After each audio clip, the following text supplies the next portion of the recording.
Hey, what is up, guys? So we got a bunch of new cards to take a look at, so let's get right into the news. Anyways, this is all courtesy of the organization page, but first off, we have Chocolate Magician Girl's effect, which is technically unconfirmed right now, but let's go ahead and read it, and let me ask you guys if you guys think this is the real effect. But anyways, we knew Chocolate Magician Girl's coming out, but we didn't know her effect. But let's just go ahead and check it out, just because it's funsies to look at, what people write as the unconfirmed effect. Anyways, Chocolate Magician Girl. Surprisingly, she's a level 4 water spellcaster type effect monster. Anyways, 1600 attack, 1000 defense. Once per turn, you can discard one spellcaster type monster to draw a card. Great effect, alright. That's pretty believable. There's ice barrier cards that do that.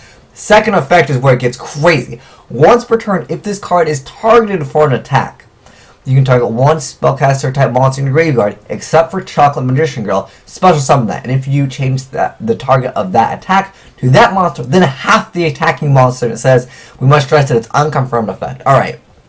So a lot of you guys wanted my opinion on this, and you want to know if it was real. I don't even know if this is real, but let's take a look at it. So, first off, the first effect, that's totally believable. I see that being something that's legit. Alright. The second effect, however, I'm going to get back. D-Mock? Like, what is this? This is crazy. But, you guys got to remember that we're in a Yu-Gi-Oh! Game state where, obviously you'll see the cards, so you're not going to just be like, oh, I'm going to attack it. You're probably going to be bouncing it back, destroying it. You're going to do things before it's going to be able to proc its effect. So, nonetheless, I think it's a pretty amazing effect, but your opponent will know that they're going to walk into it. It's not like, oh, it's a trap. You're going to run into it. They see that it's going to happen. It's kind of like Blue Eyes Maiden. Like, you're not going to attack into it and they summon Blue Eyes and you're like, what? How did you get that out? Like, you attacked it, alright? Well, I mean, Blue Eyes, I guess they can target itself with other effects, but nonetheless, I think it's an amazing effect. If this is full effect, I want to make some crazy decks that proc off of, like, with the Dark Magician support, you just start banishing stuff because you're special summoning Dark Magician. That's a really good effect. Nonetheless, I really don't know if it's real, just as a heads up. But nonetheless, if that's its full effect, I think it's believable. It's not so crazy far out there. It's an amazing effect, but it's got to be amazing if it's going to be good. Also, there's another card called the Magic Expand, which a lot of players are excited to see. I'll talk a little bit more about it and its effect on the game. Anyways, it's a quick play spell card that says apply this effect in sequence depending on the total numbers of Dark Magician and Dark Magician Girl on the field and in the graveyard. So that's both players. So one or more, you get to one Dark Spellcaster monster in the field gains 1000 attack until the end of this turn. Whatever. Two or more, this turn your opponent can activate cards or effects in response to the activation of your spell and trap cards and effects. Also, spell and trap cards you control cannot be destroyed by your opponent's card effects. Not that bad.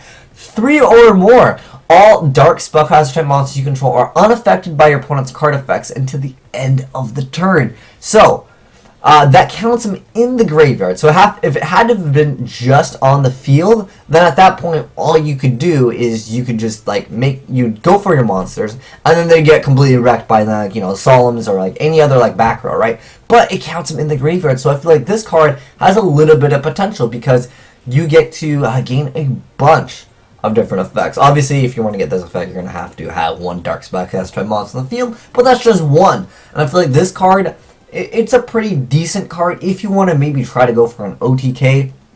Because that's completely unaffected, and your opponent can't activate cards or effects in response to your spell and trap cards. So that means all your stuff is going to be super, super, super safe. So I feel like this, maybe it's a win harder card. We'll have to wait and see how it affects the game. But I feel like for the most part, Dark Magician is just not quite there unless we get some crazy support announced. Next up, we have the Pyramids, the Transformers, the Zoids. I'm actually kind of excited to check out this archetype. So they're called Tramid. I don't know what they're going to be called in the TCG, but nonetheless, they're I don't know if you guys have seen the Sphinxes, but there was, these were movie cards, the Sphinx archetype, but they were absolute trash. It doesn't look like they want to relate any of these to the, older Sphinxes. But anyways, let's go and check it out. So, the Tramid Sphinx. So, as far as I know, I think that they're separate, archetype. But anyways, so it's got 25, level 10, and it says that it cannot be normal summon set, must be special summoned by a Tramid card effect, and cannot be special summoned by other ways. If a Tramid card you control, except for Tramid Sphinx, is destroyed by battle by card effect, you can special summon this card from your hand. While you control another Tramid card, this card gains attack and defense equal to the number of field spell cards with different names in the graveyard times 500. Also, your opponent its monsters cannot attack unless they attack this card. So it's like a mediocre effect. I mean, its summoning condition isn't too hard technically, and the attack boost is a little bit nice, so it's like, I would say usually going to be maybe about 3,000, 3,500. So maybe you can kind of deal with some of those like Raid Raptor boss monsters that have like crazy attack and they're immune to most things in the game. Next up we have the Tremid Master over here. So it's level 4 with 1,800 attack, 700 defense. Once per turn you can send a Tremid card you control to the graveyard, then target one set card on the field and destroy it. Well, once per turn during your opponent's turn, you can target one Tremid field spell card you control, send it to the graveyard, and if you do, activate one Tremid field spell card directly from your deck, except with the sent card's name. This is a quick effect. So I like that effect. That you can destroy it. But anyways, more importantly, let's check out the field spell cards because there's multiples. So anyways, the first one that we know of is the Cruiser. So the Cruiser, the third effect can only be used once per turn. So each time a rock monster is normal summoned, gave 500 life points. Mediocre. If a Tremid monster is normal summoned, you can draw one card and then discard one card. Great effect right there, because obviously you can discard those field spell, get your attack up a little bit higher. If this card is sent from the field zone to the graveyard, you get to add one Tremid monster from your deck. Wow, that's already an insane effect. So like there's a lot of boosts over here. This looks like a great utility, like base, like, you know, meat of the deck. And then we have the King Golem field spell card. So the third effect can only be used once per turn. So the first effect is that all rock type monsters on the field gain 500 attack. If a Tremid monster you control battles, your opponent can't activate cards or effects until the end of the damage step. And there's where the archetype shines right there. And then if this face-up card is sent from the field zone to the graveyard, you can special one Tremid monster from your hand. So looking at this, it's an okay archetype. It's looking to be relatively well-rounded. Now, the problem I have with this is most of the stuff like where it's like you can't activate anything when it battles. Most of the time, you know, your opponent's back row and stuff, they're going to activate it as soon as you summon the card. But, of course, there's things that, you know, they might activate, you know, when you attack. So I think that's an okay archetype right now. It's got a little bit of potential. It's no trash archetype. It just has, you know, a few decent cards right now. And obviously, I think they'll get some more support, especially if they're, like, you know, making the pictures. I don't know. We got those pictures with Tardy Orc, and then they didn't even reveal its effect, and they revealed the effect, and everyone's like, what? Really? You hyped up this card for nothing? But pretty good stuff indeed. And then lastly, we have the Yokais.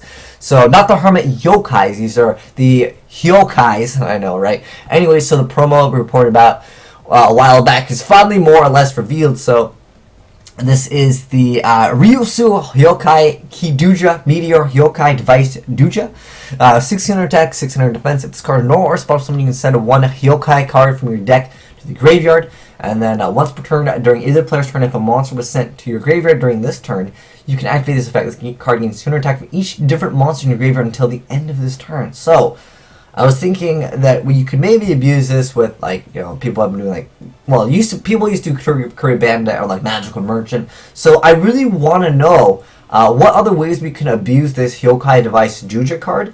Because the way I see it is there's a card called Magical Merchant, and you flip it up and you keep up milling cards, and if you're like Reasoning or something like that, you could like mill harder or Monster Gate or something like that. You get a bunch of different monsters, because it doesn't just count like Yokai monsters. It's 200 attack for each monster in your graveyard. You have like 10 to 15, you know, boost of 3,000 attack, you know, 3,600. That's not too bad.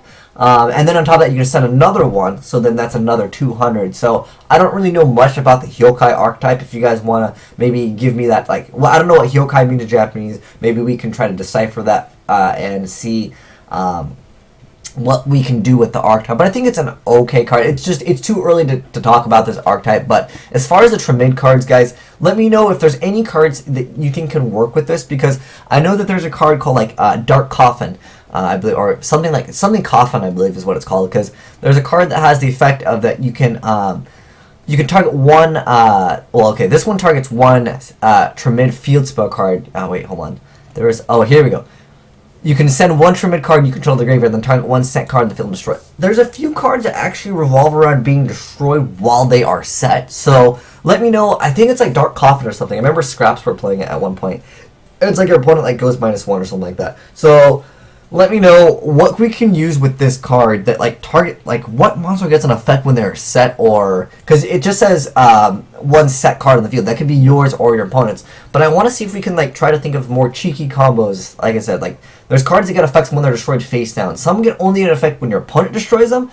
Some just don't care. So I want to know what other cards are there, and let me know, guys, what you think of the Magic Expand, because I think this card's got a little bit of potential. Yeah, I know at the end of the day you still run Dark Magicians, but I don't know, that Chocolate Magician Girl too. Let me know, guys, do you think this could be a real effect? Because, like I said, I totally believe it. I think it is a believable effect. It's not so far out there. It's not broken tier 0 and, Ignite confirm. But anyways, thanks for watching, guys. Make sure you guys show some support by giving that like button a titty slap.